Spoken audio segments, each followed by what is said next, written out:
Please be seated.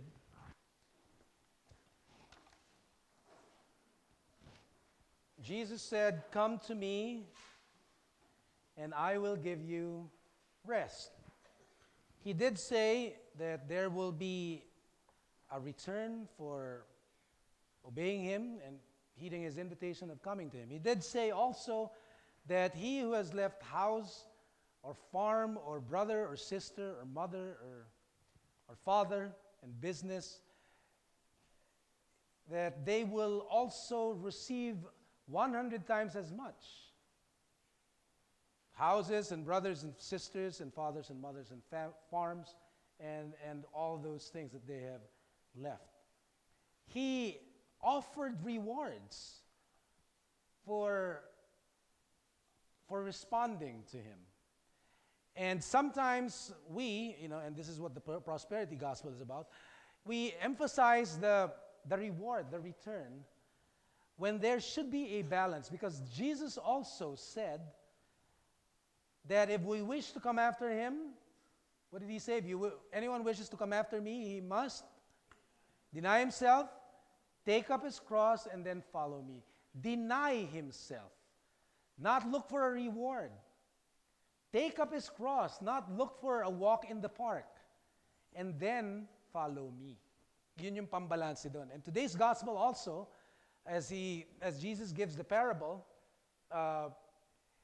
it said that we should have the attitude of a servant who, after working all day in the field in the heat of the sun and gets tired, he walks home to his master's house, and then he is not entitled to rest.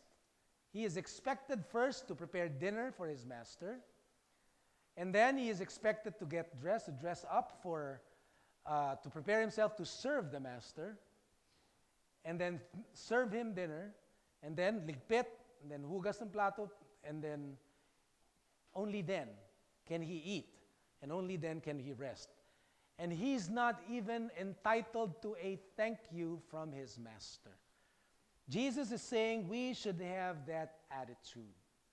There's nothing wrong with rewards. God is a rewarder of those who diligently seek Him. But we leave that to Him. It's good to have friends. It's good to belong to a community, a family. It's good to be recognized, and we should provide those things. We should provide for anyone we would invite to join us in our community, in our church. We should offer them the fulfillment of gaining friends and finding a home and getting this feeling of belonging to a family. It's good to be appreciated. It's good to get all those things. In fact, you know what? Attract people by offering that. But it is not just good, but it is Christ-like to heed the gospel message of humility and service without expecting anything in return. Because that's when we discover the real joy of our Master. He who gives unconditionally. He who gives and gives. Sino dito makakapagbigay sa Panginoon ng makakadagdag sa kanyang yaman? Wala, di ba? He's the owner of all things. What can we give that He hasn't already given? And what do we have that is not already His? Right? We cannot repay our God. What should motivate us, what should keep us going, is the zeal and the joy to do God's will, not the reward that we can get out of doing so. So that even if there is conflict, there is difficulty, there are challenges, our zeal, our commitment is not based on those external things, but on the internal things from the heart that motivate us. We should also be motivated by our thankfulness, of our realization of how much God has already blessed us, and the extent He would go so that He could provide that for us. Remember, Philippians chapter 2, sabi, Jesus was obedient. He stripped himself of his divinity, his glory, and became obedient to his Father, even to the point of death, so that he could give life to us. If we realize that, we won't even expect to hear a thank you from God. Because we would say, I should be thanking Him. Bakit ako maghintay ng thank you sa Kanya? Ako nga dapat mag-thank you sa Kanya eh. Ang totoo niyan, yung mga ginagawa ko, hindi sapat para mabayaran. Not that He's demanding it, repayment, but we should realize that. So that our obedience, so that our service, so that our good works are merely a response of thanksgiving to Him who already loved us, to Him who already blessed us, to Him who already lavishly and richly supplied us all things to enjoy. Like I always say, God doesn't need our help. Ba't siya nanguutos? Ba't siya may pinapagawa? Bakit siya nagpapatayo ng building? Kaya naman niyang mag-snap ng fingers ng ganyan, and then He can just say, let there be a building. Right? Kaya naman niya eh. Ba't niya tayo inuutusan? Bakit niya tayo hinihingian? Bakit? So that we can discover the joy of our Master. The joy derived from just giving and giving and giving unconditionally without any expectation of reciprocation. His command is so that when we do it, His joy may be in us and our joy may be full. He wants His will to become, and His command to become to us more and more joy, less and less duty. More and more joy, less and less obligation. It doesn't mean we will not have a workload. It doesn't mean we will not have anything to do anymore. It just means we will find fulfillment in fulfilling the task He has given to us. Now we understand the Genesis mandate more clearly. Bakit sinabi ni Lord? Isipin nyo si Lord ginawa niya yung langit at lupa. Ginawa niya yung earth. He created, He said, let there be flora and fauna, let there be trees, etc., etc. Kaya naman niyang gawin, di ba? Bakit sinabi pa niya kay Adan, sige, magbungkal ka, cultivate and keep. Bakit? He wants him to participate in his work. Because in doing so, he will have the joy of the Master in him. Work with fulfillment. Nung dumating yung kasalanan, dumating yung curse, nagsimula na si Adan na pagpawisan. Which is, in the Bible, a sign of anxiety, a lack of peace, a lack of joy and fulfillment. In the Philippines, it's a sign of summer na. Hindi pa, hindi ka pa nga nagtatrabaho, hindi ka pa nga gumagalaw, papawisan ka na eh.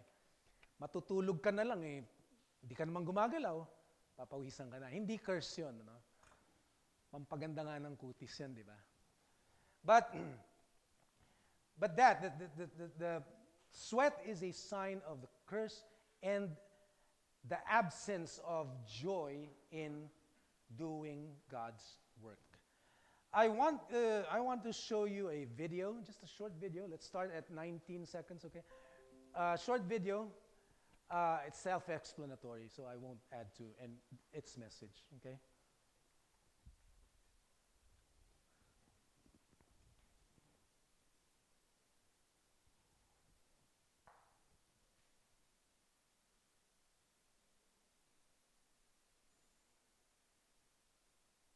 Nice to meet you as well. Have you ever done one of these interviews over the camera before? No. Well, let me tell you a little bit about the job to get started with.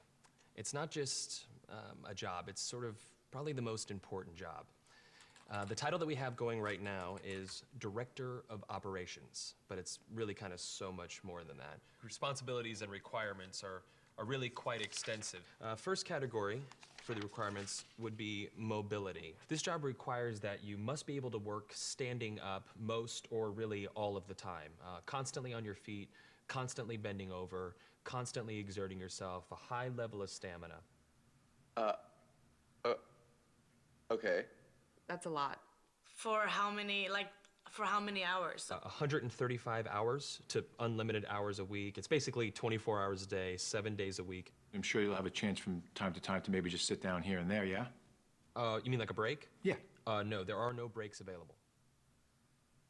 Is that even legal? Oh, yeah, of course, yeah. Okay. Yeah. So like no lunch. You can have or- lunch, but only when the associate is done eating their lunch. I think that's a little intense. No, Not possible. that's crazy. Now, this position requires excellent negotiation and interpersonal skill. We're really looking for someone that might have a degree in medicine, in finance, and the culinary arts. You must be able to wear several hats. Associate needs constant attention. Sometimes they have to stay up with an associate throughout the night. Being able to work in a chaotic environment, if you had a life, we'd ask you to sort of give that life up. No vacations. In fact, Thanksgiving, Christmas, New Year's, and holidays, the workload is gonna go up, and we demand that, with a happy disposition. That's almost cruel. That's almost a very, very sick, twisted joke. Worried about when there's time to sleep or... Oh, no time to sleep. Yeah, all encompassing almost. That's exactly right. 365 days a year? Yes. No, that's inhumane. That's very insane. The meaningful connections that you make and the feeling that you get from really helping your associate are immeasurable. Also, let's cover the salary. The position is going to pay absolutely nothing. Excuse me? No.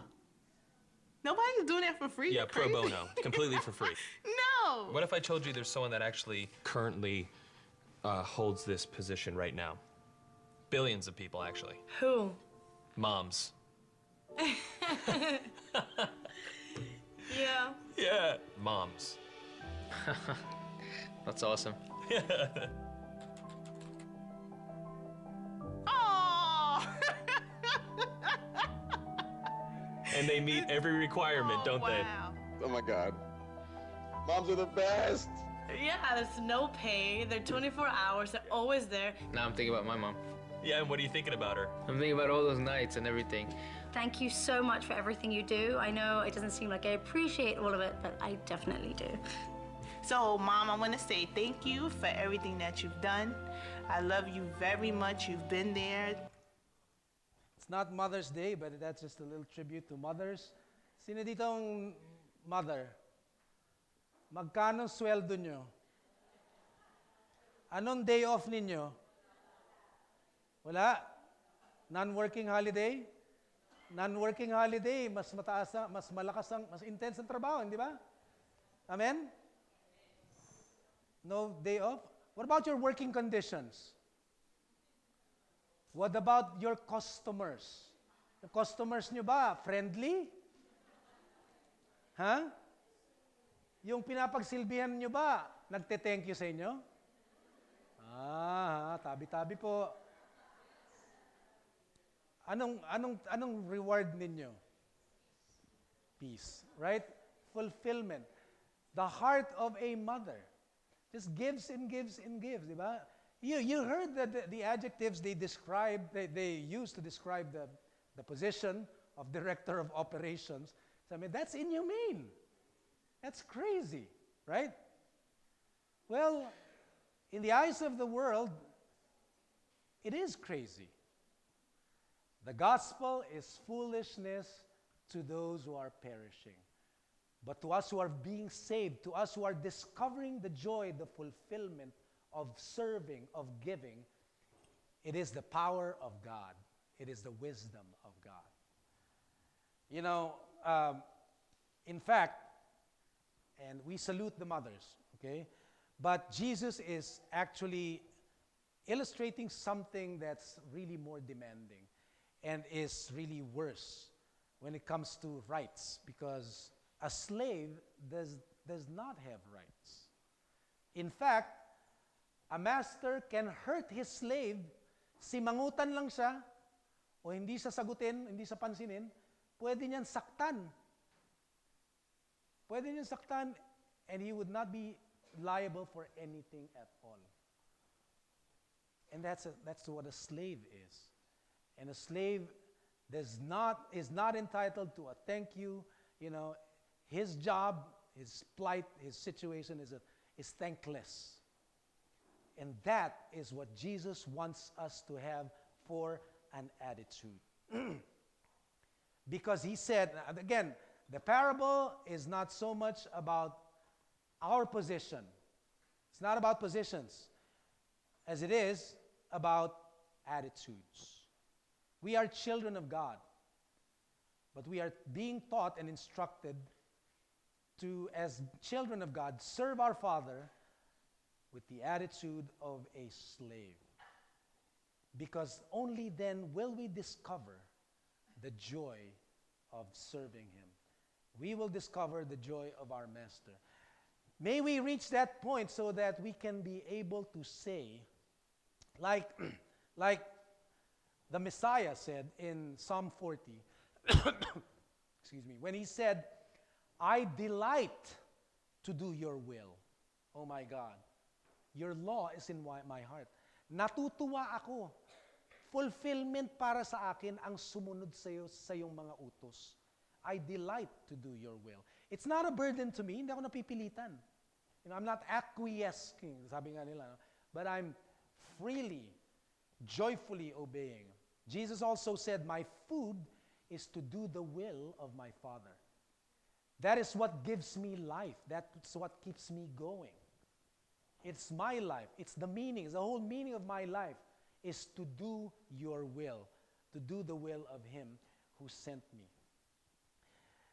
You know, it's don't you find it strange, the Jesus' answer of the faith that can move mountains and uproot a mulberry tree, and this parable were given in response to a request of the disciples to increase their faith. Anong kinalaman nun? Ano?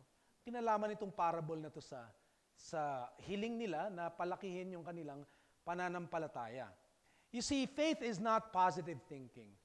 Excuse me. Panin niyo yung term na, yung salitang telekinesis. You want to do you want to make something happen without using your hands. You just, you know, like, magko-concentrate ako. Magko-concentrate ako, baliktarin ko yung silya na yan, na malayo sa akin. And, you know, that's not faith. Faith is not positive thinking either. Magiging milyonaryo ako. Tapos nandun lang naman tayo sa bahay, nanonood ng TV mo buong hapon. You know, that's not faith. That is not faith. Faith is faithfulness. Faith comes from the word creed as well, right? Creed is what you believe. Creed means I believe. But creed also comes from two words. Cor, which is heart, corazon, and dare, not dare, but dare, which means to give. Creed means, faith means to give your heart into what you believe. It doesn't all happen just here. It starts here and it's translated through tangible things. Translated into your hand so that whatever your hand sets to do, it comes from your heart because that's what you believe. Kaya nga sabi sa atin, di ba? Love the Lord your heart with the Lord your God with all your heart, with all your soul, with all your strength. Because if you believe that, you will put your heart into it. You will not be forced to give. You will not be forced to obey. Your obedience will not be dependent on circumstances or on rewards or incentives, but you will be pushed by what is on the inside, your heart. Because that's what faith means. That's what creed means. Giving your heart into what you believe. Kaya nga yung iba, nagpapakamatay para sa pananampalataya, di ba? And we do that, we live that until until it's part of our life, until it's part of our lifestyle. We live it. Kaya nga sinabi, di ba, sa Prophet Habakkuk, the righteous live by faith. It's seen in the life. It's translated into the life because it comes from the heart. How else do we define faith? You know, in our first corporate petition, we said, faith is the substance of things we hope for, the evidence of things not yet seen. I don't know about you, but I hope, this is what I hope for, I hope to be like Jesus someday. Who hopes to be like Jesus? Hopes to have his character seen in his life and in himself. But that hope is not yet seen. What is seen sometimes is, wag na nga sabihin, what is seen is not what we hope for. We hope to be like Jesus. It's not yet seen, but we put our heart toward that, into that, so that one day we will be like him, so that one day what we hope for can be manifested, can be seen. His humility, his kenosis, palaging binabanggit yan, no? Yung pag-deny niya ng sarili niya, ng glory niya, at pagkakatawang tao, at pagsunod sa kanyang ama, even to the point of death. That's what the parable points to.